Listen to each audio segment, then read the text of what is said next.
Hey Ross, sauce it up. Whoa, I've been feeling the love, I've been feeling the vibe. I hope they can feel all the passion I put in it, and you see it in my eyes. Yeah, I'm coming up, you see the rise. So come out and play, I don't see the need to hide. I feel like I'm the last man standing. 4-5, sitting on my dresser like a bandit. Oh my, why you scared? There ain't no need to panic.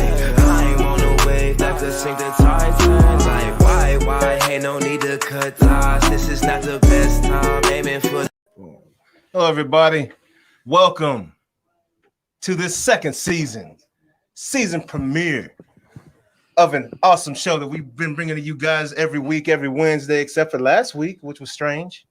But, man, welcome to Noonish, man. Very excited about today's show.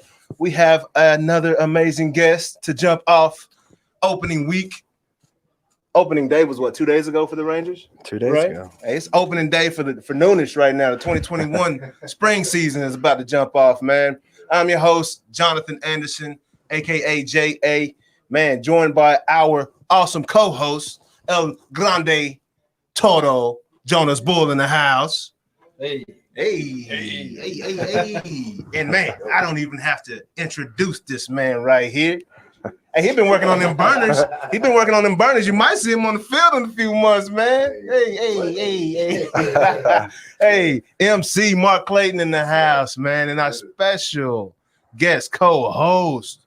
How's that shoulder feeling, man? Might need you on the bump. The Rangers been tripping here lately. I might be able to do it. Hey, man. Mr. Tim CRABTREE in the house, man. It's crazy. So you played with both of these teams, right? Yeah, both Toronto and Texas. You know, Toronto drafted me way back in 1992, I guess, and then they traded me away in '98 to Texas, and been here ever since. Nice, man. We'll get to those guys later, but that's telling two stories right there. What's going on, man? Right. Looks like one of those teams has been doing a great job in that draft. Got a lot of young talent. They've been picking up a lot of ex-major leaguers' sons, haven't they? The whole squad. I'm like, man, that's I saw his dad play. How old am I? Yeah. You know, that's what I'm thinking about. But yeah, man. So what you been up to? You know, well, a lot going on. Trying to, raise 3 kids and get them out of the house so I can figure out how I'm gonna retire. And but now I've been in law enforcement for 17 years now since retiring from baseball, and I've got a lot of baseball stuff going on in regards to. My son, he's a 16U player, and we'll be on the showcase circuit this summer, starting, I guess, May 18th we'll get rolling. But so is he on the bump too? Is he pitching? He pitches some. Yeah. And my story goes, I didn't pitch at all in high school, and I didn't pitch at all in college until my junior year. Yeah. So I'm kind of taking the same philosophy with him, allowing him to see if he's good enough as a position player. Yes. And if that doesn't work out, you can always fall back to pitching. Hey, you saw Bobby Witt's son hit that 482-foot jack in spring training, man. Oh, yeah. That bat sounded amazing. 482. Not even a big guy. Yeah. He's a solid kid, but that kid, man, that's that bat speed, bro. Yeah, straight bomb, bro. Bobby Whitt Jr. will, I think, someday be the face of Major League Baseball. Hey, he's got that swagger. He is talented. Yeah, talented, and he's a great, humble kid. Man, he's poised, and that's what I appreciate about him. Yeah, and you can tell. I'm just so happen to be wearing the Royals jersey today, but you can tell his teammates love him, man, and they, that's a. That's the type of teammate you just love to root for, right? The kid out there, real humble, just balling. So what position does your son play? He plays outfield. Okay. Pretty much any one of the 3. Probably right field this summer mostly. Does he have a cannon? He's got a good arm. Yeah. He's got a good arm. Hits from the left side. Oh, nice. He's got a nice swing. Was that natural, or did you kind of tie that right hand up? No. I wish I would have got him to throw left-handed as well, but no, he kind of figured it out on his own what his I guess best side was going to be. Nice. And I did try to make him throw left-handed. Did you? Just a little bit. Wasn't near as good as the right hand. Yeah, man. It's I played ball, and if I do anything from the left side, I look like I never played a day in my life. I know. Well, how's that? It's on the same body. How's that happen? But yeah, man. So nine dudes. That's your new organization, your new squad. Yeah, 9 Dudes Baseball. You know, of course, when I was younger, I was younger, my son was younger. I had an organization called the Express, and so that was the youth. And then I kind of stepped away from it all and just coached with the sticks a little bit. Yep. And then last year we were with the Fort Worth Texans. And you know, I was just seeing some stuff that I didn't like and didn't agree with as far as how the organizations were running. Bad coaching. Well, I don't want to call them out like I mean, just to some degree, you know, I tried to step away. Yes. I tried to step away from coaching and let my son go and get coached by somebody else, right? Yes. Yeah, and so I'm sitting up there in the stands with my wife watching some games, and it's like, what are these guys doing? Why is the 5-hole bunting down by 5? Yeah, I mean, so I just kind of stepped back into it with a couple other guys, and we've started a program it's more of a showcase program for the high school group. We don't have any younger teams or anything like that. Yeah. And what I'm trying to do right now is just put these kids in front of scouts, college coaches that have an opportunity to watch them, and then it's up to the kids to play the game, right? Yes. I mean, we'll put them into the right situations where they need to be in front of who they need to be in front of. Yes. And, you know, of course, then there's the social media side of it too, right? Which, I mean, if the parents aren't doing it, they're paying somebody to do it. Yep. But I think from a coaching standpoint, you know, coaches need to help there too, right? Oh, yeah. I mean, so, you know, we're taking that approach. We're going to put them in the right type of tournaments. We're going to help them with social media. And, you know, if they have an opportunity to get talked to by whether it's a Division III, a JUCO, a Division II, whoever they have an opportunity to be talked to in front of, I mean, we're going to try to help bridge that gap and give them some knowledge. Oh, yeah. And that knowledge, that there's a gap in coaching these days, man. Like, I think that's one of the most frustrating things for me to sit back and watch. It's like, are you developing these kids? Or are you just trying to keep a job? Because I don't know what's going on right now. You know, these things you're doing are making sense, and I don't think you're really coaching them up. I've seen that too, man, and I've seen it from the umpire side too, because I got into umpiring high school baseball when I wasn't going to coach anymore. Yeah. And there's some umpires out there that are really knowledgeable and good at their craft, and then there's a lot of umpires out there that are just doing it for a check. Yes. Same thing with coaches. Yeah. Same thing with coaches. And you know, I mean, if you're going to be a coach, man, I mean, you first the big word to me is mentor, right? You're going to mentor these kids, and you're going to help these kids, and that's what it's all about. I mean, it's not showing up and hitting a few fungos and okay, go play the game. Yeah. There's always teaching moments, right? These kids are going to make mistakes, and it's a teaching moment. They're not trying to make mistakes, but you gotta talk to them about it, right? Yeah. For me growing up, it was my high school baseball coach. His name was Joe Bechtel.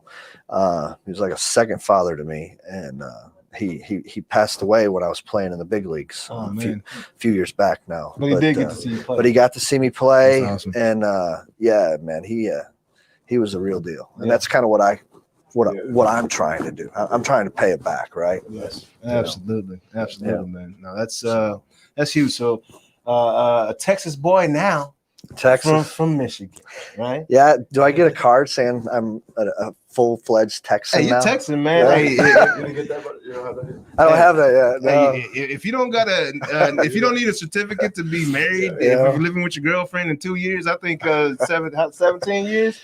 That's quite long enough. We've been down here since 1998, so that's 23 years. Yeah, 23 years. Am I good? I'm not a Yankee anymore. Yeah, man. Okay. No, that's, I got plenty. yeah, man. Now you're officially a Texan, man. So what has become your favorite thing to do that you couldn't do up north? Is it just being in the sun? Well, I'll tell you what, man. When July and August hit, I'm ready to hit north. I'm ready to go north because the first few years down here, it was a shock. The summer, right? Yes, and even when I was playing, I mean, we couldn't wait to go on the road and go up north to like Seattle, out west or something, and play in some 70-degree weather because it was so dang hot down here. Yeah, that's why they built that new stadium out there, man. They got to get. That's one reason why they couldn't get pitchers down here. It does make a difference, and from a fan standpoint, I think you'll see that they'll draw much better in July and August. But again, that comes down to the product on the field too, right? Absolutely. That stadium's going to draw people for a certain amount of time because they want to see it. But then there's got to be a product on the field that they can relate to, and that they're going to go watch that's good and have a chance to compete. So, I would hope that within the next couple years that product's going to change, and you're going to see them spending some money on players. For sure. I felt like that move to get Chris Young down here, in the GM role. Yeah. I think that was a great move for him, getting someone with some experience, kind of like Nolan. Not quite the accolades that Nolan Ryan had, of course. Right. But experience on the other side as a player, right? Versus John Daniels is just straight going by analytics, man. That human element matters, and we talk about this all the time. Man, that nasty word analytics. I mean, I'm an old school guy, man, and if somebody hits a home run, who the hell cares how hard it came off the bat? It's still a home run. Exactly. You don't get extra points or runs for it, right? I mean, it's still just a home run. And the whole concept of the defensive shift these days. Oh my gosh. It's getting out of hand. What? Yeah. What's this? A defensive shift. So I'll let you explain. Thanks for asking that. So if you watch a Ranger game, okay, Joey Gallo, he comes to the plate. He's a left-hand hitter, right? The entire defensive alignment shifts to the right side. So third base is now in the shortstop position, or sometimes even behind second base. Really? Yeah, because if you're a straight pull hitter, now they understand you have a lot of pop, a lot of power that way. So they'll back that second baseman up in like a softball rover position, right? And then your outfield they shifted over as well, right? And basically they're just cutting off an entire portion of the field because you don't hit there. Like you literally don't hit there. You basically are a pull hitter, and you can't hit the ball to left field, but yet you're being paid millions of dollars to pull the ball and hit it into the defensive shift. It's crazy. Oh yeah. I mean, but he can hit it there into the gap, whatever's wide open. Chances are he's not as skilled. He doesn't have the skill. Well, or what does that mean? You gotta understand. You gotta understand that the pitching staff too is going to pitch into that shift. They're going to pitch into the shift, right? Okay. So he's a pull power guy, and you'll see night in, night out. I mean, he's going to hit home runs, and when he hits them, it's going to be center field to right field, right? So he hits over the shift, but. The reason the batting average isn't very good is because he hits into the shift so much, and he doesn't get base hits because they're outs. And it's already hard to get a base hit when they're lined up in the regular spots. Right. So you don't like shifts, or what? I hate shifts. As a defense, against a team that has a pull hitter, I love it. But if you're a pitcher, how do you feel about a shift behind you? Well, pitcher. If I'm going to pitch into that shift, and you're like, if I've got the scouting report and I know how to pitch into that shift, sure. Yeah. I mean, it gives me a better chance of getting it out, right? Yeah. Right. But I guess where I'm old school is the fact that these guys, man, when I played, if you didn't hit 280, and were a good on base percentage guy, and you weren't in the lineup.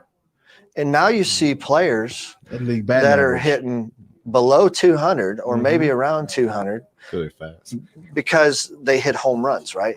But they're going to strike out 180 to 200 times too. Oh my gosh. I mean, back when I played, I mean, you weren't in the lineup. You weren't even on a big league roster if that was the case. Yeah, that's crazy. You look at Tony Gwynn and see how many times he struck out in his career. Right. You're really kind of getting down to ball killers now. Right. The game has changed so much. It's about analytics. Analytics comes in. How far do you hit the home run, right? How many miles an hour is it coming off the bat? Velocity and all that shit actually really matter they're looking at it. Well, it people are looking at it because it's a stat, I guess, but it doesn't help you with anything. Okay, it's not going to get. It's not going. You're saying if all you're hitting is home runs, that speed off the bat just doesn't matter because it's a home run. It's a bomb. If it's a home run that barely goes over the fence, and a home run that clears the top you get no extra runs for that. No extra points. Exactly. Yeah. But it looks good on TV. Hey, you go back and look at Hank Aaron's home runs. There wasn't too many bombs he was hitting. Hank Aaron wasn't a big guy. Right. He was 5'9", 5'10". Right. Yeah. Right. And he hit a lot of wall scrapers. Exactly. But doing it 755 times? How many times he did it?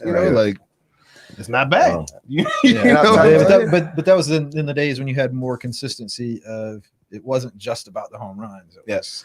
No, But don't you think there's sort of an arms race there between right now we're doing defensive stats and we're going to do defensive shifts, which was a new word for me. Yeah. I do know what you're talking about there now that you explained it. Yeah.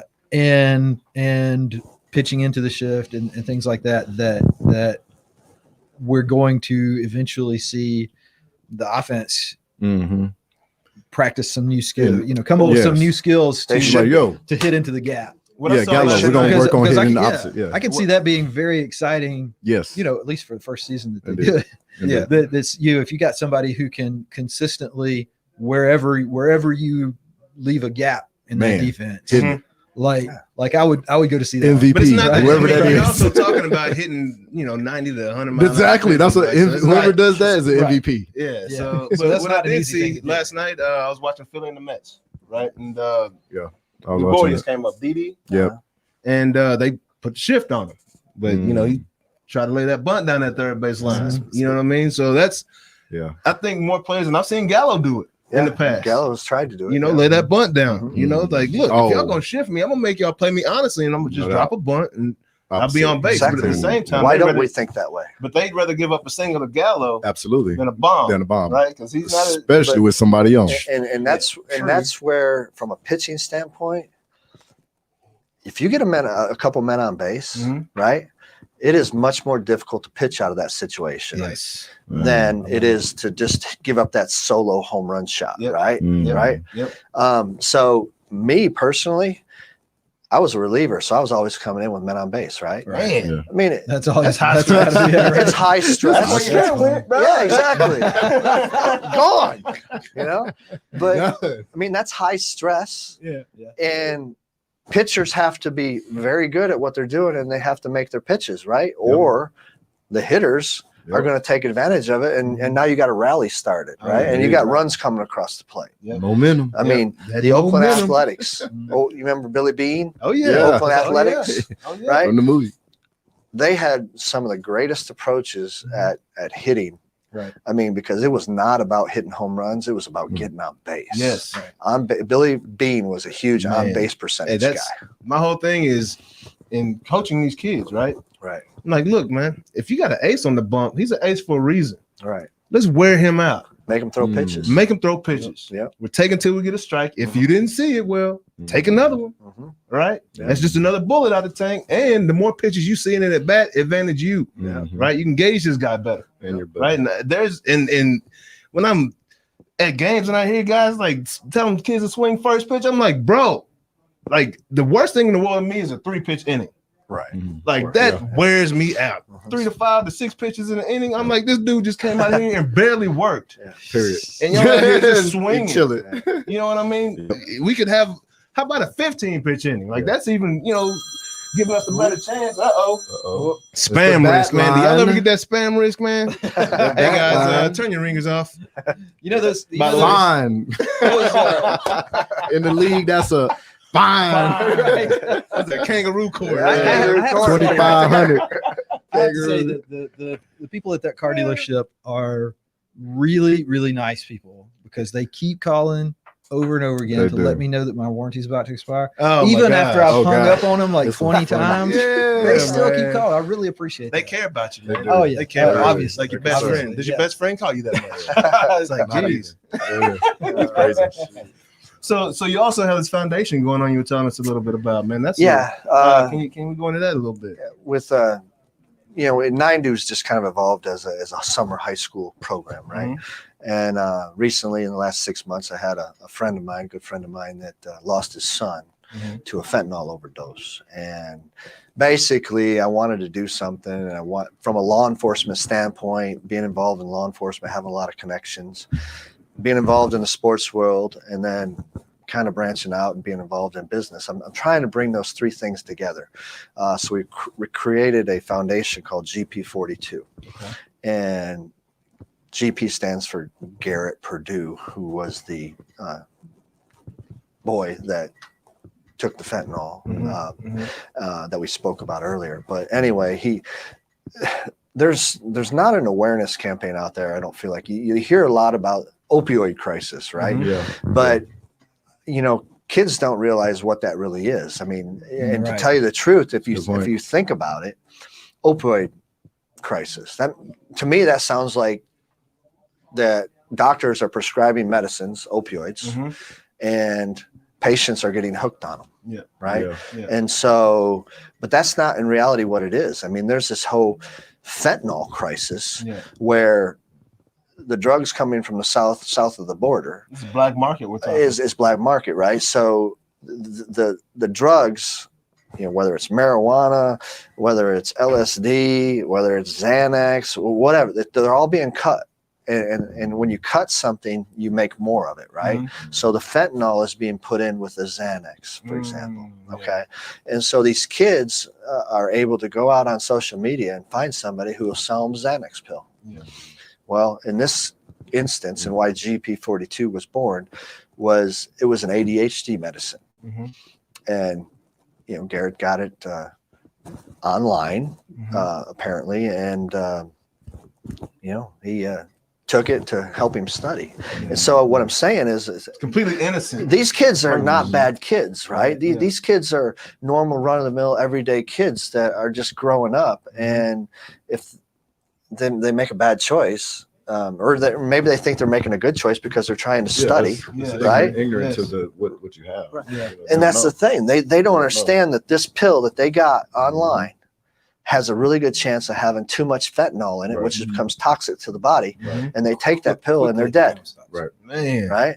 So that's kind of one of my new missions. I'm trying to bring my law enforcement resources, my professional baseball and sports resources and business resources together to promote a message and get out in front of as many kids as we can get out in front of and talk about it. And that's GP42. GP42.org. Do you have a website? .org? .org. Nice. The website is still being developed, but hopefully in the next 1 to 2 months, everything will be up and running. Nice. Yeah. That's an excellent Congrats. cause, man. That's big 'Cause, time. there is a need because that black market is real. It's And really, these kids, man, Ain't they going just nowhere. very trusting. I had to go back Exactly. and recheck, but we looked at we talked about something about that last year, and over 100 deaths from not fentanyl, but from opioid overdose Wow. every day. Yeah. And I think you make a very good point that this is not like, back when I was a kid, we thought about opioid overdose was some stringy hippie guy that's in the back alley shooting up. And that's not what we're talking about anymore. That's not the there's still some of case. that, Yeah, but sure. most of this is kids taking a pill that they don't know what's in. And Yeah. so that's a very good point. Right. And awareness of that. and the idea that these cartels are creating lookalike pills, right, just blows me away. I mean, and I don't understand why our government is allowing the border to be overrun at this point, and I don't understand why our government doesn't do more to protect our society and protect our youth. Right. I mean, there's bigger Man, people out there bigger making fish. those decisions That are than me, very expensive. Yeah. So at the house, I've got Somebody's paying the bill. a couple 12-year-olds and a 16-year-old, and I'm talking about the conversations that I hear going around. Yeah. I had no clue about when I was that age. Right. Not a clue. Yep. Right. But it's the access to this internet, and just different things that weren't available to us, man. Exactly. Like, It's like just- a whole nother world that they have the availability to go out to that we don't really know about, right? Yeah. Right at their fingertips. Yeah. And I mean, We didn't have that. We had encyclopedia. Yeah. What else Hey. was it? Encyclopedia. and I was Encyclopedia Britannica. I was not PC when I was 12 and 16, bro. I was not politically correct at all, bro. Like I said some words, and I, Oh, it fuck. was Hell what it yeah. was, man. You And ain't the only it was one. on TV. But that- and- it was just This a is different what it time. was. It's a different time. But I don't know if you're familiar with the show, if you got a chance to watch. But man, we are sports and technology, man. So Sports and we're, technology. we're gonna tap into it a little bit. Did you get to check out any of this March Madness that went on lately? I There did, was some man. madness going on. Baylor. Yeah. Ooh, Baylor. Oh, yeah. They were impressive, weren't Oh, they? yeah. We're gonna get to those I guys. I We're gonna believe. get to those guys. Was that somebody's pick in here? Hey, I did call it, bro. Call a big baller. What's up? But we're gonna first. We'll ladies first, right? So, we had the Stanford Cardinals go out and do the dang thing, but before that game, Very man, it was impressive. a pretty big upset, and it was a pretty big topic around a certain foul because I thought honestly that Baylor had a good chance to sweep the women's and the men's side. I agree. Right. And there was a pretty big foul in that UConn game at the end of the game, last shot, that caused them, or a foul that wasn't called, that caused them to not be able to move on, right? And they lost by 1 point to UConn? That's right. Yeah. So young lady should have been at the foul line. Hit on the wrist hard, not even hit on the wrist, just hit. It was like by two players, and no foul call. And Baylor was sent home, but then karma. Ball don't lie. Ball don't lie. Ball don't lie. UConn went up against Arizona, right? Which is a new kid on the block. I remember when Arizona's basketball team was a team to watch back when Mike Bibby played with them. Just they had all the ballers on the squad, and they haven't been back to the tournament in a while. So it was kind of cool to see the women's team go as far as they did and kind of shock everybody by beating UConn and making it on to then lose to what's up with all these Pac-12 teams, man. Stanford. Pac-12 on both sides, men's and women's sides were going in this year. Like, geez, but Stanford, man, Stanford Cardinals. We had Russell Wilson's sister out there balling. They said I was listening to Janae and Mike, the little ESPN show they have on the radio, and or Shanae and Abumakwe, and close, something like that. I'm trying to get it. But she was saying that she was like, man, I see why Russell Wilson's such a good quarterback. He said he's in the stands calling out everything during the game, bro. Like voice loud and clear. I was like, that's pretty. It's pretty cool. Pretty good. Yeah, it worked. It worked because they won that championship. So, but man, I know. But yeah, y'all get a chance to watch any of those games on the women's side. I know Jonas picked Jackson State, I man. picked Jackson State women's. Jackson State. Who got beat by Baylor. Yeah, it's one of the only handful that beat them. Yeah, that first game, man. They had a 16-game winning streak going in, but they had a good streak going, and of the schools that beat them, if Mississippi State beats you, like that's if you're Jackson State and Mississippi State beats you, like school is like 3 or 4 times the size, 3 or 4 times the recruiting opportunities. I mean, it's not that bad. Hey, Dion's over there now, so they might start getting a few more looks, Yeah, I mean, he's not coaching Jackson State. Yeah, but his kids are there. Basketball, his kids are there, though. True, a little name recognition at the university, especially a small town university like that. It's not a bad thing. Yeah, for sure. It's not a bad thing. Basketball has a chance. Football is going to take. I don't think it'll have enough. Man, not in the spring. Not this spring. I think in the fall it'll be all right. It'll be all right. Not in the fall. No, they go. Yeah, they're not Power 5 ready. Yeah, good Lord, no. That could blast it. I think we did call 5-5 for the football team, right? But on that men's side, Baylor, like you were saying, grown men out there, man. They were impressive against Gonzaga. I mean, I thought it was going to be a really good game. I did too. And turned out, man, they dominated. Yeah. You got some height on you. You hoop a little bit coming up? Just in high school. And I went to a very small high school. So, it was nothing impressive about it. Hey, man. Was that one of those everybody plays every sport in high school? Yes. Like required. If you're playing sports, you got to play all of them. Yes. We need you on the team. We don't have enough. What'd you average? Like, in basketball? Fouls? Yeah. Oh, yeah. I got my share of fouls. There's no question about it. Yeah. Maybe a couple points. Maybe a couple in there. Yeah. Hey, what Jalen Rose called Skip Bayless Water Pistol Pete. That's hilarious, man. Skip would be a shitty basketball player. Oh, my gosh. Yeah. There's no way. Yeah, bro. Baylor, man, they everybody was talking about Gonzaga all tournament. Yeah. And they were putting it on everybody they played, until the end. 15 or more. Yeah. And then that UCLA game. Yeah. Woo! UCLA, man. They took out my Spartans. Man. In that round, first 4 game, man. Nobody. And you know what? Either. Michigan State had a 14-point lead on UCLA. Man, so they could have gone deep if they had gotten past that squad. You never know. That's what's funny about the tournament, man. Yeah. And it's funny because the UCLA coach was like, we're UCLA. We're not underdogs. What are y'all talking about? We got more championships than just about anybody in this thing. So he's like, we expect to be here. But man, they had some dudes. Yeah, they had some dudes, man. And but that Jaquez. Bro, I woke my son up. There's a couple players. I woke my son up. I made my lady mad in the house. because I was in the front. At least I thought I could Yep. yell a little bit. You know? Be cut up a little bit, Bro, like when he made that shot, because I was like, yeah, it's going to double overtime. Right? Exactly. No doubt it's going to No doubt. double overtime. They just tied it up. Let's do the thing again. I'm getting comfortable watching another round, and I'm watching. I'm like, that's 3 seconds. Dude. He's down court. He shoots this ball. I'm like, oh, that's like way in the stands. I'm like, what? Oh yeah. So I couldn't help but the yell. Oh yeah. My house was the same way, man. Everybody's watching.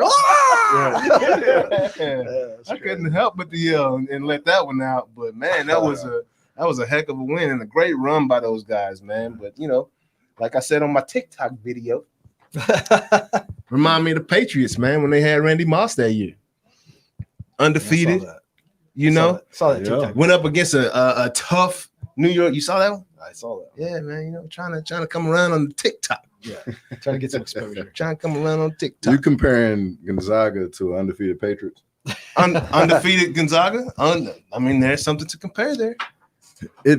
Yes, undefeated, and that's about it. That's all I'm saying. Their level of competition. And I think when you looked at it and you look at how badly they got bludgeoned, like it was bad. Yeah, they got manhandled, bullied, basically. Yeah, and you're like, all right, well, who the fuck did they play? When you go back and run down their schedule, you see like, well, yeah, maybe we didn't take that all into consideration. Yeah, but no. Yeah, but no, I'm saying at the same time, they were challenged later on in the playoffs, in the tournament, like the Patriots were challenged later on in the season by the Giants. They pulled it out. They both pulled it out. Barely. But the next time they ran up against that test, they couldn't overcome, bro. They couldn't overcome. The Patriots was in like Eli had to do something immaculate to win. Like it was great. Gonzaga looked like they wasn't supposed to be there. Yeah, against Baylor. Yes. Yeah, absolutely. But that's the only team that made them look like that. And you know what? That might be a testament to Baylor because I mean that's how good Baylor was. Yeah, absolutely. And I mean, I felt like Baylor just was so much more athletic. Yeah, absolutely. And their defensive pressure was incredible. Absolutely. And Gonzaga just couldn't handle it at all. Grown man. So what does that say about the Big 12? It's a very good conference, and it has been for a while. They've been right. I mean, and I will say this, Kansas. I mean, that's You look at the Big Ten. Big Ten put 9 teams in the tournament, right? Yeah. And they were all out by by Elite 8, definitely by 8, right? Yeah. So the thing that's amazing about Gonzaga is I feel like the parity across the basketball. Oh yeah. The college basketball scene. I mean, it seems like the teams are much better across the board for sure. Right. Absolutely. So, when you feel like you're rolling in as an underdog, I mean, there's not that many underdogs anymore. I mean, there's parity there, and they can play with anybody. Yeah. Right. So, and the kid that hit that shot was the youngest kid on that team. I thought they were all like juniors and seniors, but he's a freshman. He's a freshman. So that kid is a freshman. Yeah, so he's very a poised kid. Yeah, bro. Did he come out? I don't know. I'm not sure, but if he did, he's got a chance to play somewhere. For sure, yeah. I think that plays into what's happening with the parity. Yeah, you're getting a lot more kids in school that are staying now. Yeah, it's rare. And the other thing about NCAA basketball now is not only can these kids come out, but now they basically have free agency. There's like 1,000 kids on the transfer list right now. That transfer portal. Yeah, they got transfer portal now. Yeah. Is that college wide? Just yes, it's cross basketball, it's cross football. Any of the major sports. I think the major 3 anyway. It's crazy. 3, and they say the coaches hate the idea because basically your kid can get recruited in season. I think it's awesome. By another school. Or I think it's great. On the other side of it, it is. If the kid doesn't like how he's being used, or I'm out. He gets into some sort of problem with the coach. Peace. Hey, he's got a little leverage, right? He's got a little leverage. Yeah. But I mean, I guess they do that to combat the fact that these coaches can leave at any time, exactly, and go coach somewhere else. Yeah. Right. I can recruit you and not recruit you. Yeah. Well, it's like that. At my discretion. It's college. It's not second high school. Yeah. I mean, it's not like you're there because mama made you. No doubt. Yeah. We understand. Right. It's a privilege, right? I mean, yeah. Well, it's a privilege, but it's also a business decision, right? Yeah. It's both. Yeah. Exactly. Like exactly. It's not really. Well, even more so now because of that. Yeah. And more so now. Yeah. Yes. I mean, you have more agency. I love that word. You have more autonomy as a student athlete now than what you did before. Yeah. Yep. Which is a pretty Well, big, you had it back then. You just wasn't thought about. You didn't think like, which and is it was crazy. well, it's like a lot of things that have gotten a bump from technology. Yes. Where it's not that you didn't have the ability to do it. No doubt. It's just that the portal or the climate, the culture, and the climate, a number of and the knowledge that there's other schools out there and that they're able to see YouTube clips of your big play or whatever. I mean, that stuff that makes a difference in your agency, in your ability to make decisions outside of the tiny little bubble of And we go back to I'll be honest with you, I hadn't even heard of Gonzaga before. Yeah. This year. Yeah. What's my guy? Awesome. If you're in South Mississippi, Gonzaga is not even on the radar. As a kid, Adam, he was the first pick of the league. Morris. Adam Morrison, man. Oh yeah, Adam with the hair, yeah, bro, Cheech and Chong, little brother, like he was awesome. I love. He had the stash. Had the handlebars. He had the bar, bro. It was awesome, bro. He's in China. Oh yeah. Killer. Oh, is he playing? Mm-hmm. Got you. Well, man. Well, all of them, these guys aspire, to get to that next league. And, we're not going to go too deep into the NBA, but we got to keep our eyes on the Luka watch, man. Got to keep the eyes on the Luka watch, man. You a Mavericks fan? You get to watch him very much? To tell you the truth, I don't watch the NBA very much at all. I have seen Luka play, and he seems like the real deal to me. Yes. But I really don't follow NBA basketball till about the championship. Yeah, that's a Midwest thing, though, man. When I went up to St. Louis, they're like, basketball? What? Straight hockey and football up here, dude. Baseball, of course. Straight red, right? Went to that field. It was a sea of red. I had never seen baseball fans that knew the game like that, right? Like fans here in Texas go to the game for business meetings.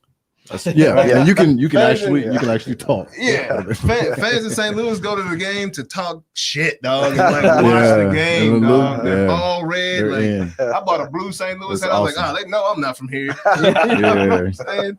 Yeah. So, that's funny, man. No, I got so speaking of Luke, I got a little list. So yesterday they released the top 25 under 25. Yeah. I'm sure you know who's at the top. Luka, man. Easy. Hey, everybody's trying to take him out of Dallas. Who's second? Who's number 2? Man. Top 25 under 25, man. NBA. Who's second? Can I get 2 choices here? 2 guesses? Yes. 2 guesses. Zion Williamson? Ding. Easy. I didn't only needed one. That's what I'm talking about. Zion Williamson. Okay, you got a bonus guess. Hey, that guy's an animal. He is thoroughbred. He's like LeBron. And what's my guy? He's played for Michigan back in the day, Tractor Trailer.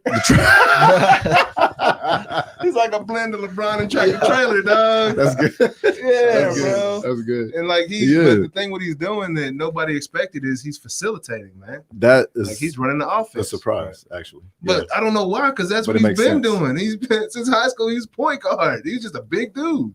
You just kind of put him in the box. Yeah, you're like, oh, he's big. He's gonna play down, and he has to have his game that's down there, and have footwork, and he can. But goodness, him facilitating is deadly. Yes. Like, so you're saying Zion Williamson is playing the guard at the NBA level? Man. Yes, and very well. Really? At that size, and he gets going downhill. I remember him at Duke. Man, he was a monster down the paint. Exactly. Yes. That's what so it's like, who's going to right? Stop him from there? Once the train gets going, anytime you saw him bring the ball up the court, like he was always under control. Yeah. Like he was never. That's impressive. He's better than me. I tell you that. That's not saying much at all. And we're gonna have to go 1-on-1, dog, or something, play horse or something, dog. Yeah. Hey, and for the record, man, I've never won a horse game in my own house, dog. Oh man, it's sad. That's sad.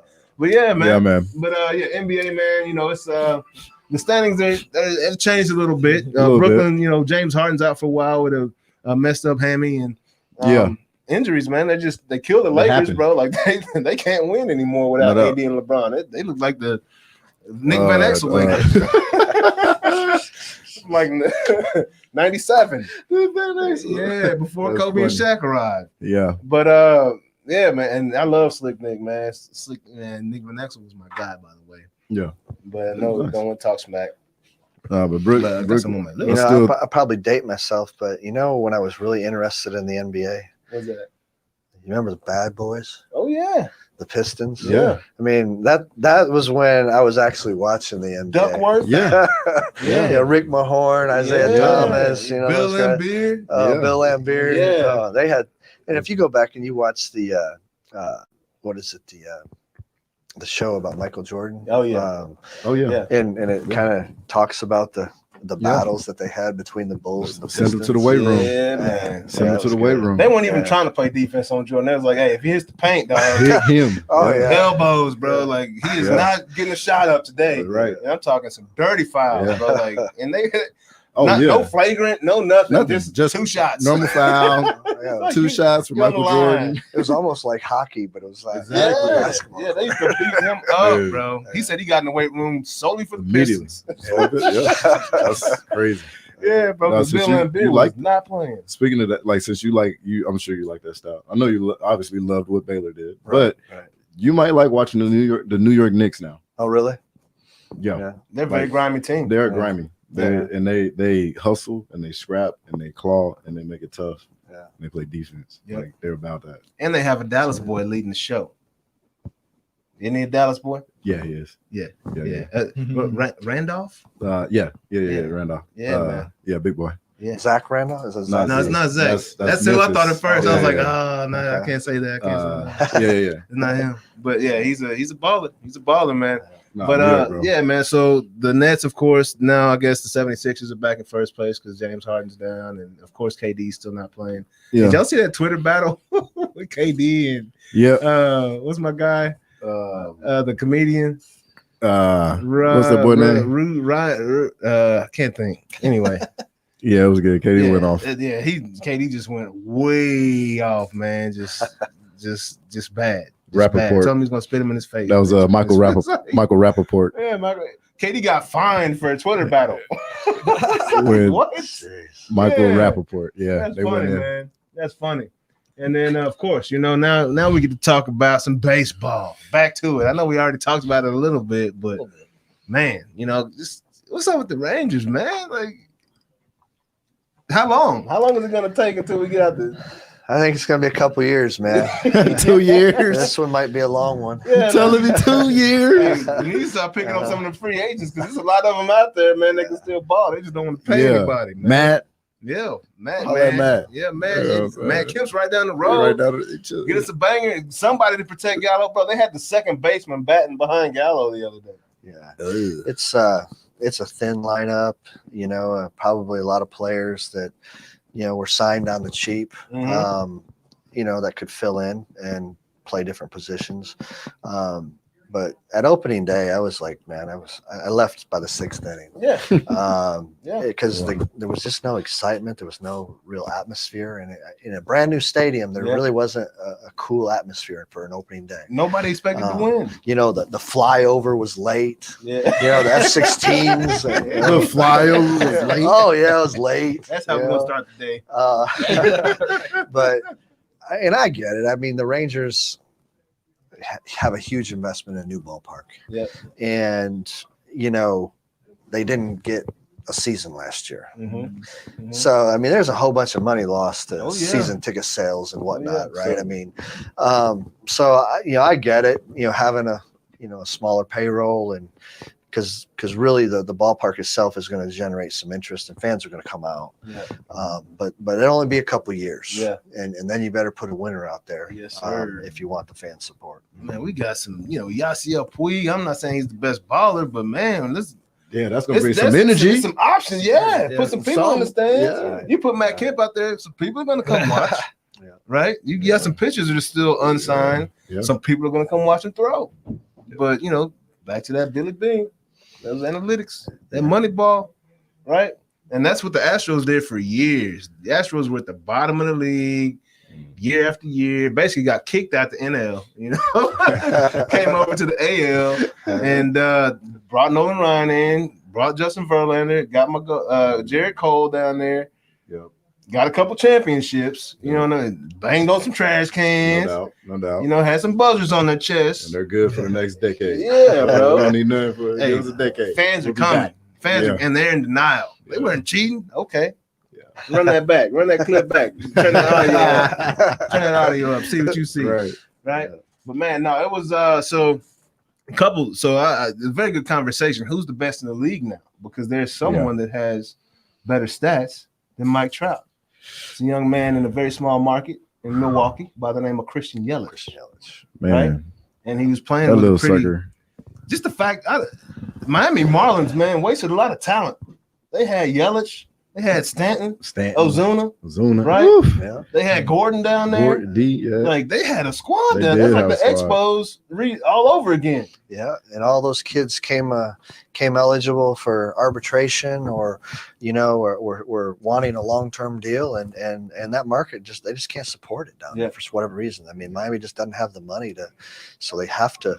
They have to move them. They gave it all to Stanton. They gave it all to Stanton. They gave a lot to him. They did. And then you give none After that, it was like you don't have any money to give to anybody else, right? And that's what gets me with Fernando Tatis. Yeah.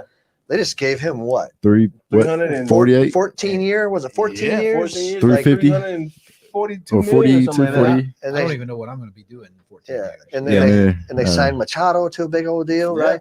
10 for 300. And I'm telling you right now, it takes 25 guys to win. Oh, yeah. So if you're going to give all that money to two players, how do you expect to pay your support staff? Yeah. Sure. Right. And you're not the Dodgers or the Yankees. Man. Yeah. I mean, you've got to have good players 1 through 9, 1 through 25, right? They all have to have their role. They all have to do their job to be on a championship team. Yeah. And when you spend all that money on a couple names, man, I think you're setting yourself up for failure. Absolutely. But, I mean, when they're used to it out there in San Diego. Yeah, San Diego. No big deal. Hey. We've been failing. I haven't seen a team spend it and win it like George Steinbrenner did back. The Yanks? Yeah. When he was with the Yankees, man.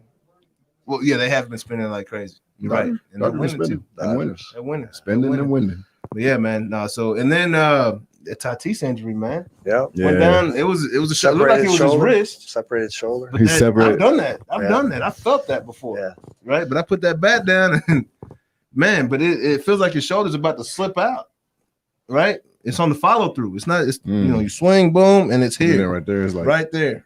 Right? That loose. labrum, man. He said they had a tear. He's on the 10-day, but there's no way he's coming back in 10 days if it's torn. 10-day with a torn labrum? No, it's a separated shoulder, supposedly, right? Okay, yeah. Oh, but okay. that is indicative to another problem, probably, right? Yep. That when you make a swing and you separate your shoulder, I mean, there's something going on there where I wouldn't be surprised if he doesn't have to have surgery, or something. Man. So I mean, well, and of course that's an insured contract, right? I mean, it's completely insured. Yeah, thank God for that.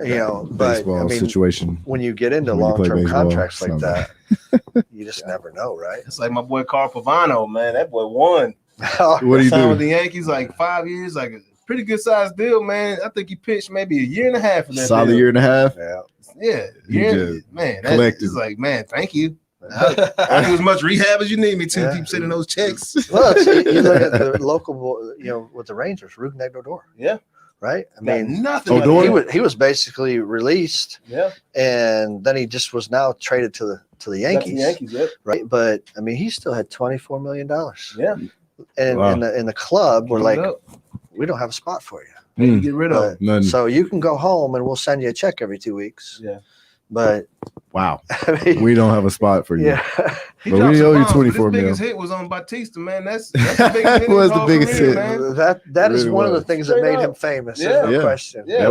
That went I was viral. fired up when he did that. Oh, yeah. I would have loved to have done that myself. Yeah, because that guy, man, remember Hacker was on, he was like, man, he didn't like bat flips, and then until he understood playing over in Japan for a while, he understood what it was about. Just enjoy the game. But because Batista was like that, bat flip in America, bro, you're getting hit. Oh, if you're not getting hit today, you're getting hit tomorrow. And if not tomorrow, next time I face you. Hey, and Batista had epic bat flips. Bro. Oh my gosh. Epic, like sick. Yeah, bro. I'd like to see somebody right now bat flip on Nolan Ryan. Oh, Let's see what happens. Can you right imagine now. that? No, that's not happening. I mean, It needs to happen that's not happening. for marketing purposes alone. for marketing purposes alone. Huge marketing plan. Hey, this is Nolan Ryan got a grown man in a headlock and went to town, dog. Like you're probably going to get hit. but Yeah, it's going to be worth it. yes. We're going to make it worth your while. Yeah, you know, Baseball's going to be relevant for like a week. Hey, Nolan might catch you before you get to first base, man. If you try to backflip on knowing, bro. Nah, man. And yeah, so another young. He's not even young anymore. I honestly thought it was going to be a Samson situation when he cut his locks off. I didn't think he was going to be good anymore. Who this? Jake DeGrom. Jacob DeGrom. Yeah. He is statistically, he's Uh-oh. one of the top 1 to 2 pitchers of all time right now. Really? Yeah. And playing on it's odd because his winning percentage is like right around 500. No kidding. Right? But everything else that he's doing from a stat standpoint, he's one of the best 2 pitchers of all time, bro. What? Yeah. Yeah. Jake DeGrom, New York Mets, bro. years old. Yep. Yeah. And he's been doing it for a while now. I was gonna say, how many years is he in? He's Is he a he's been 6-year guy? Is he good. 6 years? I want to say more than that. I want to say about 8 to 10 years. He's been there for a while since he was young. You know, they were the young flamethrowers up there for a while. Yeah. You know, with 7. Syndergaard and 7 years. This is 7. Man. So right between 26. But yeah, man. No, he's you know, he's a stud, man, and he's been doing it. I just wanted to know your thoughts. Have you had a chance to really just break him down and look at him a little bit? You know, Man. no, I haven't. I don't really watch a lot of baseball. I'm busy doing other stuff. Oh yeah, but I mean, it takes time. And you know, I can't even watch the Rangers now because I have I have YouTube TV and all the games are on with this Bali network or whatever. So we can't even get the Rangers games. Yeah. But you know, I mean, I've been able to catch the Yankees and Phillies and the Braves, and of course the Dodgers. I mean, you see them on TV every night, it seems like. Yeah. But you know, I've seen DeGrom pitch, and he is a good pitcher. There's no question about it. And he'll be one of those kids. Unless the Mets have locked him up to a long term. I mean, he'll be on the free agent market here soon. Yeah. And you know, you'll see another $300 million deal for a starting pitcher that pitches once every 5 days. Goodness. Once every 5 days. Yeah. Man. It can really only affect 162 game schedule. That starting pitcher can only affect possibly like 25 to 30 games. Yeah. Right. Every 5th day. Yeah. And then in October. In October. Yeah. That's where you got to get there. That's like 250 million of the 300 million. Right. It's really for October. It's really unless your name is Clayton Kershaw. Shit. Yeah, he getting paid for regular season. Oh my God. Best of luck in the playoffs. But, Nah, you finally got over it.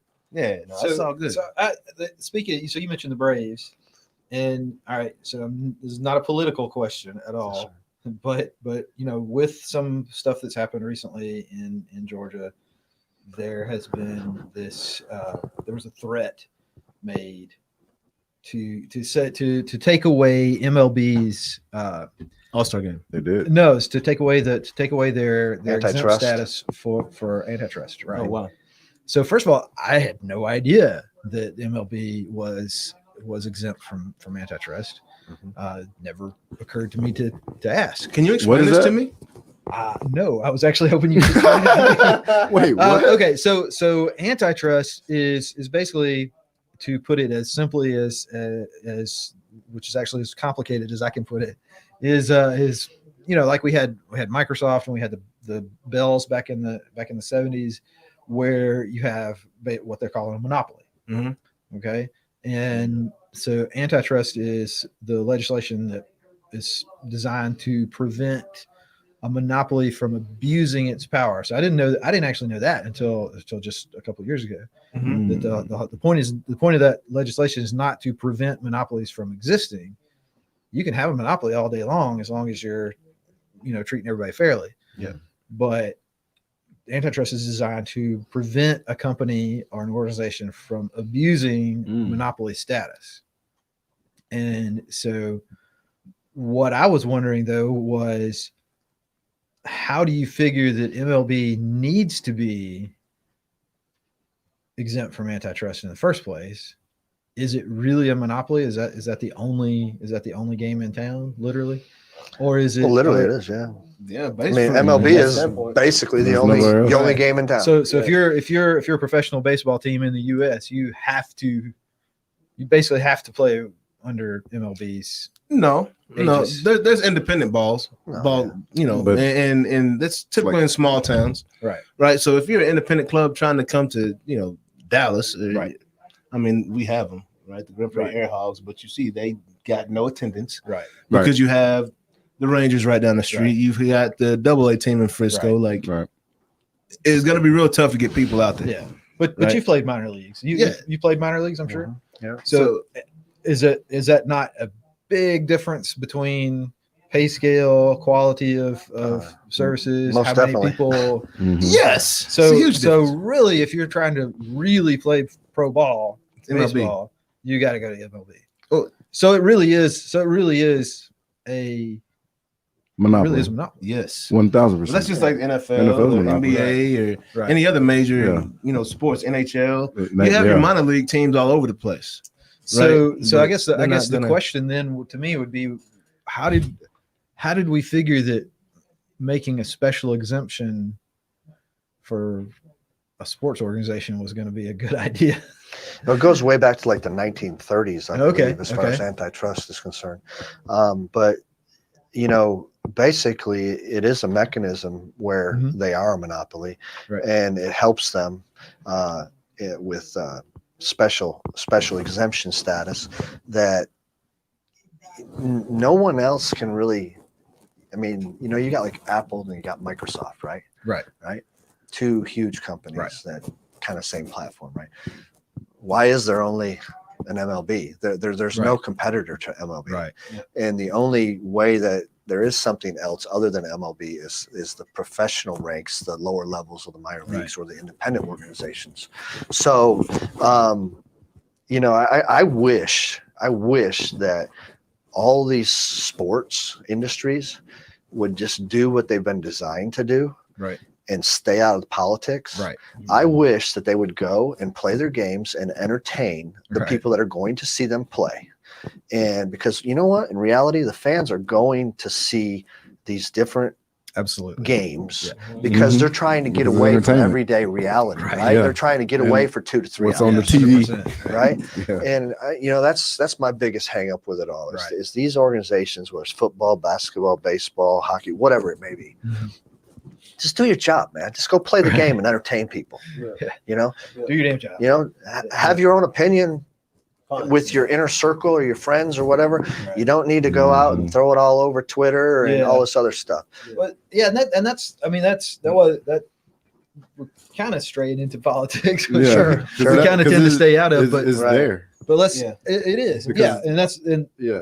that's what I was going to say is we can't really fully separate that. Because it affects But- livelihood. But again, to not get into a discussion of who's right and who's wrong in terms of politics, but you mentioned like social media, Twitter, Mhm. and we had talked about earlier. That's a big part of building your brand as a professional player or even a pre-professional player. Is that something that like if I want to shoot my mouth off about what I think is the right thing to do or not the right thing to do, that really just affects me Exactly. because nobody cares what I think. But but somebody does. No. well, yeah, sure somebody does. We But care. I appreciate that, Jay. Yes. But if you're an up and coming athlete, especially if you're somebody who's a college ball player who's potentially a first round draft pick or something like that, or if you're a hot new rookie, or even a Nolan Ryan Mhm. or somebody who's been around for a while. Mhm. Where do you as people who have been in the limelight more than I have in that regard, like where do you draw the line between what's my business brand? I knew it was coming. It's that first Wednesday. It's first Wednesday. They got to do the test. No, we're listening. But yeah, where do you draw the line between the brand of a Mark Clayton or Tim Crabtree as a professional and a ball player versus the person who has what for anybody else would be a private opinion, basically, that that you Makes just sense. talk about your It depends on where you are. Because part of it is if you're going to go down the road of voicing my opinion, right. whether political or religious or whatever that is, Sure. you have to expect and know there's some opposition and just friction that's going to come with it. Right. If you have not made a name for yourself, you've not secured the bag or bags or whatever, that may hinder somebody wanting to deal with that in their organization. Yep. Fair enough. So strategic about how you say something, or don't say shit at all. Yeah.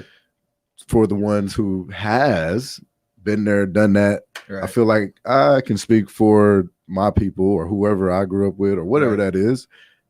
They can do it, because at the end of the day, if I get fired, I'll be all right. If you're Zeke, you can do act crazy on the field. It depends. But if you're this so you're saying if you do the crime, you got to do the time. Indeed. Well, if you're willing to go to bat for it, and or going up top, like at Oklahoma.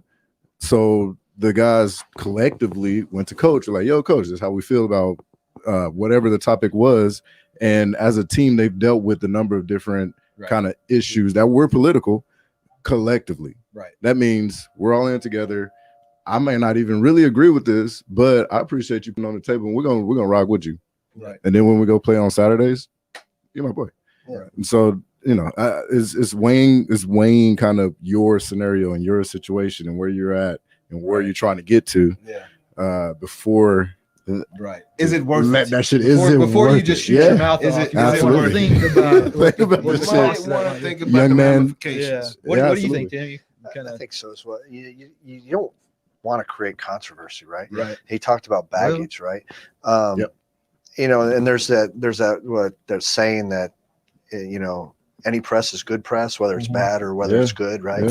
But which seems to be very true if you're not very good at anything else. Right. I go back to the days before social media, and you guys remember Albert Bell, right? Oh my gosh, super controversial. I mean, he was very controversial, right, with some of the stuff that he did on the field and whatnot. Fernando Vina, like I can see it right now. Yeah. It's like destroyed that dude. Yeah. I don't know if y'all remember that play, but you can go back on YouTube, but I'm sure. Right. And so, I mean, I personally, as a teammate, I want to stay away from that stuff as much as I possibly could, because I got 24 other guys in here who all have opinions, and they're varying opinions, and some might agree with you, some might not agree with you. It does you no good. I mean, when your job is to go out and compete, and you need to be a cohesive unit, right? That has one goal, and that's to win a game and continue to win and go to the playoffs or whatnot. So it is really a brotherhood, and it doesn't matter what color your skin is or anything like that. I mean, we are there as a team united to try to have a common goal, right? And I'm just, I just think Tom Izzo, great example. Tom Izzo, social media, zero tolerance for social media during the season. And to tell you the truth, I mean, I've seen some social media posts where, kids might make a post, and all these Twitter trolls and all these other people out there, man, there's stuff that they're saying that you would never say in front of that person. Oh, 1,000%. Never. I assure you, somebody saying that would never say that in front of somebody. Oh, absolutely. No, it's crazy, man. They ain't got balls like that. People are extremely brave. They got digital balls. Miles away. You got digital balls. Digital balls. That's what they call them, keyboard captains or whatever you want to call it. It's like, come on, bro. Golly. That crazy. Come on, get out of that closet, man. You're tripping right now. But it's really, I would guess it's not unlike if you're working at the grocery store. I mean, when you're there, you're working for the grocery store. Yeah. You're not working for Jonas. You're not working for one party or another party or anything like that. You're working for the grocery store, and you can be focused on what you're supposed to be doing. Yeah. Right. And you rely on that for your livelihood. If you're working at the grocery store, chances are you're not financially set. You're not like you don't have you're not gonna money. you don't have the option to be like, fuck this, I ain't coming in for like 6 months. I'm good. My message to like kids that aspire to play professional sports, it's like, look, it's a million people out here that can play this game very well, but it's not a million people that know how to act professionally. Right. True. It's about representing the shield, representing the brand. Right. Doing what is for the betterment of the team, for the entire league. Right. And also being good at this game. Right. But that professional, it's not sports professional. I mean, I guess you could say that, but you know, our ball player professional is professional ball player. You must be a professional. There's a level of professionalism foremost. Yes, absolutely. Yes, right. You can be the greatest thing since sliced bread, right? But if you don't have it right up here, you're never gonna get a chance to do what you aspire to do. Yeah, and there's some. Yeah, right. There's some. I don't know. They fall through the cracks. They're like some. They will get they'll get a chance if they're that good. If you're that good, I don't know how Ray Caruth made it, man. Randy Gregory. Hey, what's up? Oh man, bro. Hey, them boy. Hey, not even. I mean, we could keep going. There's a list. Yeah, it's a list of dudes that absolutely. Don't bet on you being that guy. Yeah. Yeah. Don't bet on you being that guy. Yeah. I ain't get caught. Like, I'm saying them one name. Like I'm I just say, I'll just say that I'm really, really glad that we didn't have social media. Holy shit! Like when I was in the military, like we didn't have to worry about that, bro. It's because it's almost enticing too, like especially for a young competitive dude, like to want to respond, to want to like say something. Hey, like, you feel like I gotta say something. You could do like KD, man, and make these fake accounts. KD made like 5 fake accounts, and smashing like talking smack. You know, that's funny. That's funny. You remember the days when you got the newspaper delivered to your house? Yeah. I mean, back when I was playing, that's how we got our news. Right? Newspaper, Shit. right? And I'd read the Fort Worth Star Telegram. Yep. And I typically would read it on days after I had pitched, I had done well. Yeah. And then on a day when I gave it up or whatever, hey, paper over here. I don't need to listen to these reporters' opinions today. No TV today. You know, I remember like waking up Saturday mornings after high school football and walking to the newspaper stand. Absolutely. Quarters. I might take 2 papers today. You know, grab leading receiver. Yeah, man. You know, leading off. Checking the arrest reports to make sure the name wasn't in there. No, I'm just kidding.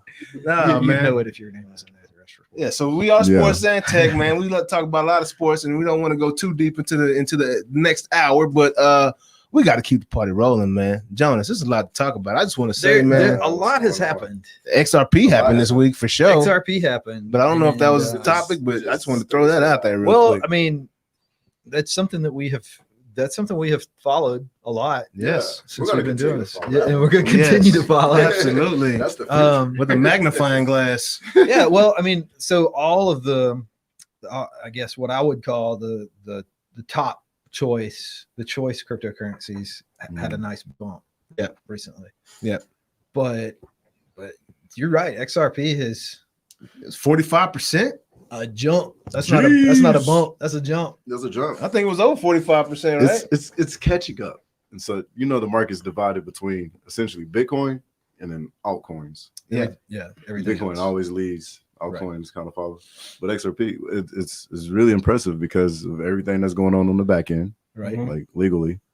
But if you was to looking at other altcoins, you've seen from January to today, really those 500, even 1,000 like Theta, it's probably up. I don't know, like 3,000%, something insane. And over the last 2 years, like 20,000%. Like So we've been seeing it, but they XRP is a laggard. Wacky amounts too. Except Theta, but we're in a new realm where the institutional capital is playing. Right. It did not play in the prior, 12 years. You didn't see Citibank putting serious cash into whatever coin. You didn't see JP Morgan. Didn't see JP BlackRock saying, "Oh, we're really offering to our high net." We're like, no, we didn't see none of this. JP and Bank of America both are in the XRP game, right? Bank of America has patents with Ripple on blockchain products, which is pretty badass. I mean, for the thing is, you still can't trade XRP like on a U.S. platforms, on a U.S. trading platform. It's funny how that happens, huh? And yet the valuation of XRP is still going up. Yep. Interesting. So, interesting. Why is that? How does that happen? Well, first of all, 90% of XRP trading happens outside of America.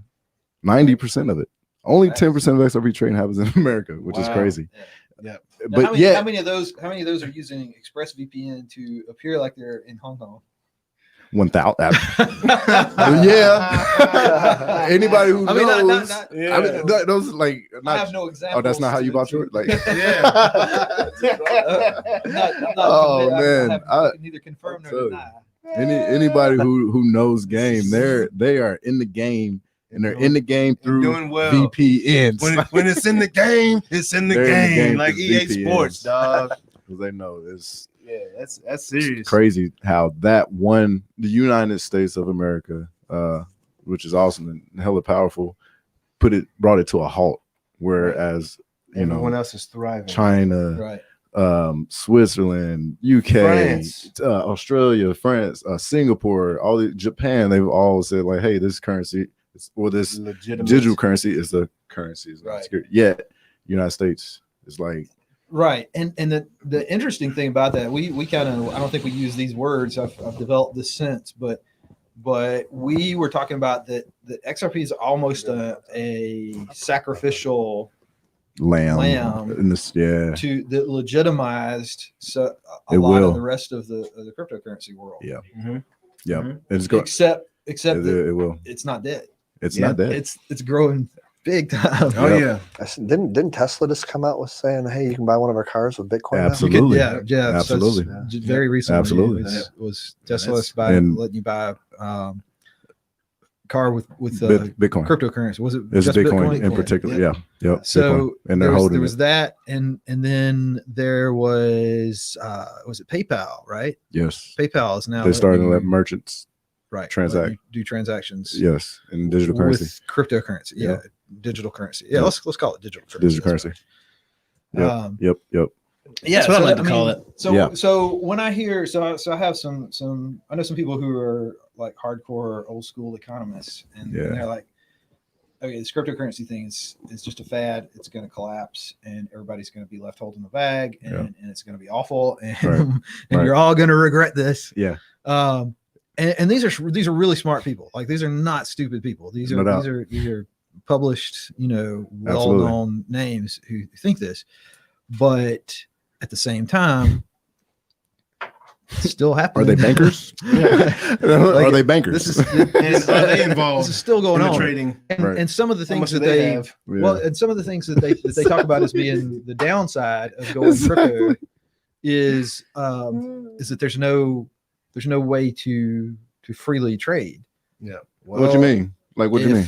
Like buy a McDonald's burger, buy some donut holes. That's even better. Why isn't it? Well, it is now. Yeah, I was like, Always, yes, all it you gotta is. do is convert it back. If you can right? if you can pay with PayPal, Absolutely. PayPal has little debit cards that you can pay on Absolutely. the PayPal balance. So Yes. if you've got cryptocurrency that's attached to your PayPal account, That's right. well, you can You buy donut swipe holes it. with the That's right. Right. I What'd you mean- say, Mark? You can what? Swipe that thing. Swipe that thing. Yeah. Yeah, Or you but would- okay. So the flip side of that question, I really Yeah. didn't intend to talk about XRP this one. Oh, Hey, I had to throw that out there though, man. I'm just excited about The, it. It's the crazy. flip side That's big tech. concept though is okay. So let's drop the digital part of this that some people find very confusing, and let's just Okay. talk about old school stuff like gold. Yep. Okay. If you knew that there was going to be a shortage of gold, like we were going to run out of gold Yeah. or Mhm. something, okay, Yep. you'd expect that the value of gold is going to go up. Yep. Or it's just volatility. Like it's not that it's going to run out, but we don't know what's going to go on with the supply. Yeah. Maybe somebody's going to box some of it up somewhere. Right. So there's a lot of volatility there. It's going up, it's going down, Right. but we think it's going to go up long term. Right. Alternatively, you have regular paper dollars that you can buy your. So you got a pocket full of gold Mhm. and you got a pocket full of dollars, same amount. Yep. The dollars, are not going to go up. Yeah. It's going to be $1 tomorrow. It was $1 yesterday. It's $1 2 years from now. Actually, that dollar was like $1. Actually, it's probably going to go 25 down. cents like 3 years ago. Versus Right. a pocket full of gold that you have every reason to believe is going to go up in value Right. the more time goes by. Yeah. Right. So when you go to buy donut holes, are you going to buy donut holes with dollars? Yep. Or are you going to buy with gold? Mm. All I know Dollars. when you go do that, I want you to make sure you got that on video.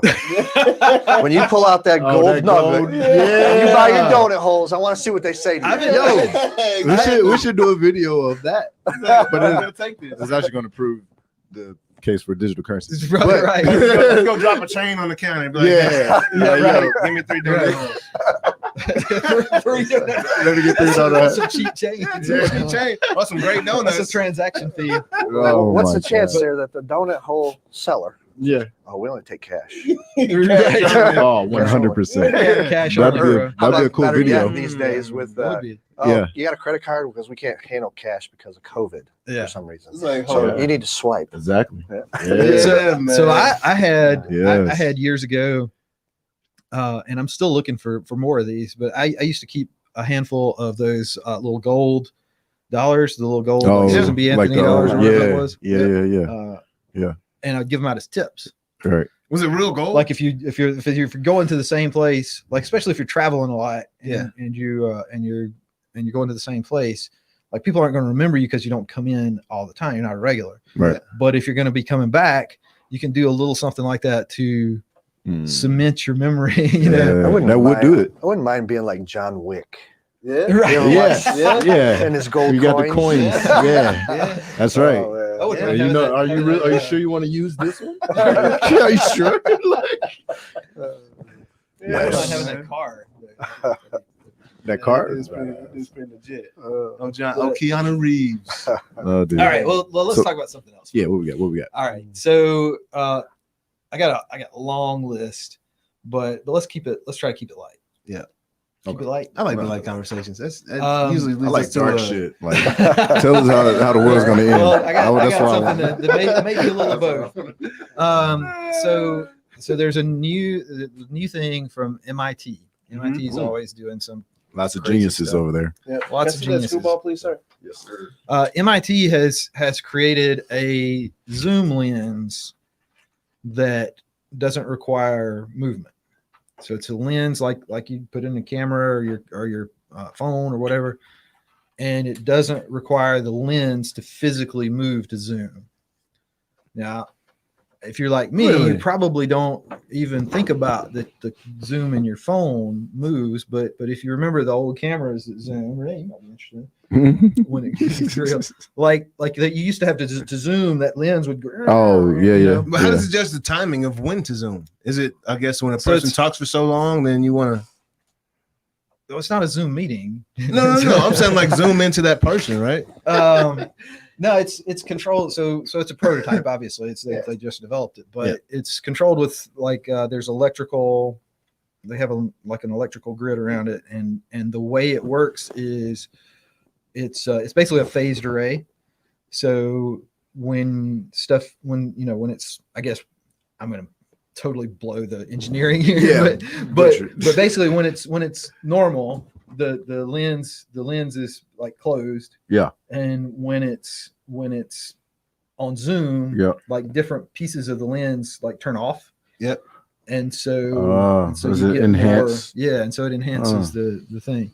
And so the cool thing about that is like one of the reasons why your phone has to be as thick as it is, aside from the battery, is that there has to be a little bit of space in there for that phone lens to move. Huh. That's why the razor sucked. That's why the razor. That's right. Straight up. The razor and there was another one that, like, if you dropped it a couple of times, It was done. yeah, you could shake it. You could hear that lens. Yeah. Yeah. So Wow. that's a big deal for small form cameras, Right. because You you go don't have thinner. they can be thinner, they can be smaller, they can actually be more. They can match the OLED now. Yeah, well, Like, yeah, and it makes it'd be the crazy. like if you have a remote camera like the PTZ cameras that you for security cameras and things like that, it You simplifies the operation of that, because you, instead of having to have this complicated mechanical thing to zoom, Mhm. you can just have a little electronic thing to remote control the zoom. So it'll be the best pen camera one could ever have. Yeah, right. Yeah, you could probably just my pen camera. yeah, right. So is this camera gonna go into the new gems. iPhones and stuff like that? Is that what you're saying? I would not be surprised if they're not already They're trying testing. to sell this Definitely to Apple or somebody. It's already at version 14. Yeah. Oh yeah. No doubt. Actually, what they'll do is, because this is how MIT people operate. They'll take that IP from developing that, create a little startup that has nothing but the idea, and raise like $10 bazillion, and develop it out a little bit further, and then sell the company for $10 bazillion more on top of that. And ain't blame them. And they'll go to Bahamas or wherever. Indeed. Was it what's that island that Ja Rule and Right. Fire? The Fire Fest. Fire Festival. That was a good documentary. It was great. Oh, that was great, man. Yeah. Was Get you some of that. Right on. So okay, so I know we're running way over time, but I gotta get you with something fun. Yes. So scientists, those crazy scientists, they're a bunch of party animals. Yeah. Indeed. Yeah. There's a group in gotta give them directions though, but just the words are too long. I mean, the words are too long. They use like regular words. So they had this idea that grizzly bears, like people talk about, like if you're getting chased by a bear, you need to do this or you need to do that. Like if you're getting chased by a black bear, you need to turn around and just jump at him because he's gonna turn around and run. I'm kidnapped if I'm getting chased by a bear. If you're getting chased by a grizzly bear, you're supposed to like play dead because and hope he'll leave you alone. Yeah. And if you're getting chased by a polar bear, see if you can kill yourself because he's gonna eat you no matter what. Oh my gosh. But anyway, so they said that they wanted to see how fast the grizzly bears were and like how much endurance they have and things like that, because they know that they move around. We know that they can move pretty fast, but they wanted to, they're scientists. They want to be like, we want to be precise about this. Yeah. So, analytics, baby. So yeah, exactly. Yeah. So they said, what we're going to do? We're going to get some grizzly bears and put them on a treadmill. Shut the fuck up. How big was this treadmill, first of all, bro? So the number one result that they got out of this study was that grizzly bears don't like being on treadmills. I can see that. I'm pissed off trying to do everything. Conclude the study. Just start beat the treadmill. Boom! Right. Beat the treadmill. Smash the treadmill, smash some sandwiches.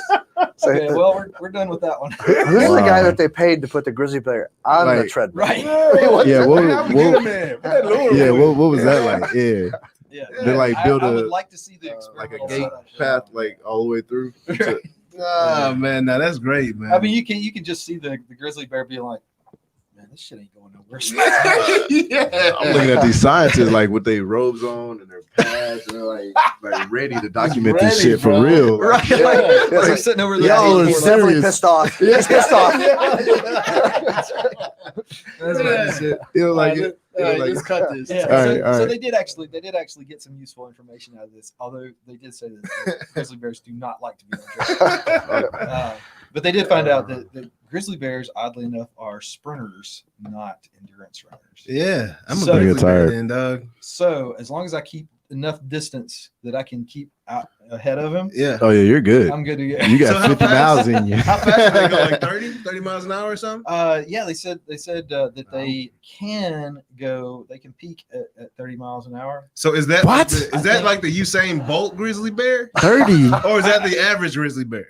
I'm thinking that's probably the Bolt. That's the Bolt grizzly. So they're averaging what, like 25, 27? That's still pretty fast. Does it depend on how hungry they are? I guess. Man, I guess so. Right. Like is that just before hibernation when they put on some weight?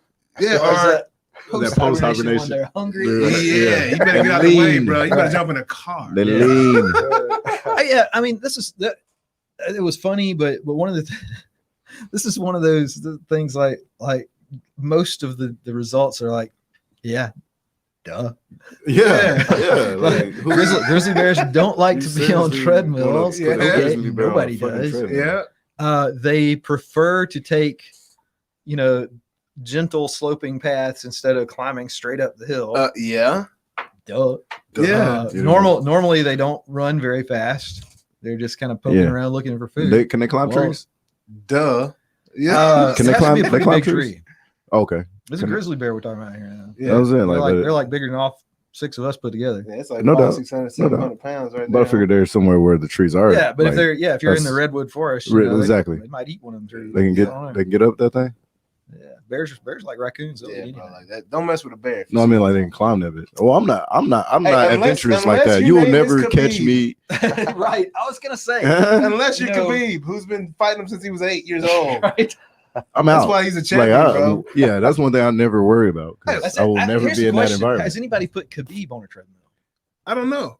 They put him in freezing cold water and let him swim against the current, and he Yeah. did it. Yeah.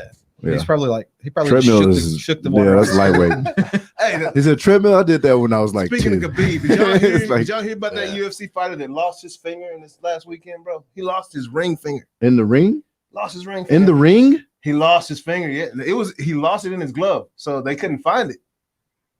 They could not find his ring finger, and they made an announcement. Had everybody in the stands looking for his ring finger, and it was lodged in his glove, bro. In the glove? During the fight, he lost his ring. Finger. UFC. Check it out. They don't wear glove. They wear glove. What kind of glove? Little, They got those little like puncher bag gloves. yeah. Oh, it went in there? Lost his finger. His finger came off, bro. How did it get in there though? Like I don't have a clue. that's what? I'd still like His to know finger how the fell finger off. got off in the first place. Yeah, that part. Like, did he not tighten it up? He might have maybe he was grabbing. I don't know if he was grabbing the. I don't know. Oh. Maybe I don't somebody know. pulled a Tyson on him, took a chunk. But bro, if I lost a finger, bro, yeah, dog, I'm Might passing. be out, time to bro. retire. I'm out. Oh, I'm not waking up, bro. gotta find pictures. I'm dying. Yeah, we're gonna have to fact check this. We gotta fact check. Y'all Yeah, fact I want to check see it, man. this. UFC got lost a finger this weekend. Y'all Yeah. check that out, man. We'll have to check that one out. Tim, All right. it was great, man. Having All you, right, bro. man. Appreciate Thank you you. coming. Pleasure bro, being here, man. Had a great time, man. Thank you. Hope you guys enjoyed the show. Pleasure. Man, season 2, man, we off to a fast start. Next week, we got the homie, Hookem. What you know about that right there, Mark? What you know Nothing. about that? Oh, I know a lot about it. You Actually, know about that I right see a there? lot of sad faces with that same thing. Like, Man, we got Roy Williams in the building next week, man. Gonna have another good show, man. This week, Tim CRABTREE held it down, man. We need you back on that bump, bro, because the Rangers need some help. I'd love to do it, man. I'd love to do it. Yeah, man. We're gonna call Chris Young, see what we can do about it, man. yeah, See if we can get that guy. a package deal with you and Matt Kemp Oh, out there man. balling out, you know. Hey, we'll put the Noonish show against the Rangers. How about that? You know what I'm saying? Yeah, that'll be good. I think we come out on top, dog. Hey, would you be willing to tattoo your neck? No tattoos, man. No? Yeah, okay. No bird, man. I Actually. don't No like Birdman? needles. They gonna get, Yeah, we're trying to get the fans out there. They gonna come see that. Right on, Neck man. tattoo. We'll have Paulo Savina, Yeah, we're gonna bring him with his parent. Yeah. and we'll have Omar Syed be the Yeah. he'll be in the outfield. Hey, now he can manage. He can manage. can manage. He's Yeah, analytic. yeah, He's yeah. analytic, dog. That's He's all good. Uh, But yeah, man, we're gonna catch y'all next week. Sometime around 12, might be 11:50, might be 12:50. Who knows? You never know. But tune in, you'll see what's up, and we're gonna have a great time. Thank y'all. Season 2 is going down. New set, new mics. Peace.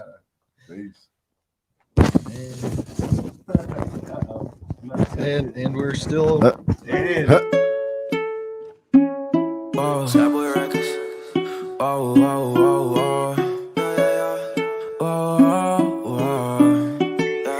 Hey, Ross, sauce it up. Whoa. I've been feeling the love, I've been feeling the vibe. I hope they can feel all the passion I put in it, and you see it in my eyes. Yeah, I'm coming up, you see the rise. So come out and play, I don't see the need to hide. I feel like I'm the last man standing. 4-5, sitting on my dresser like a bench. Oh my, why you scared? There ain't no need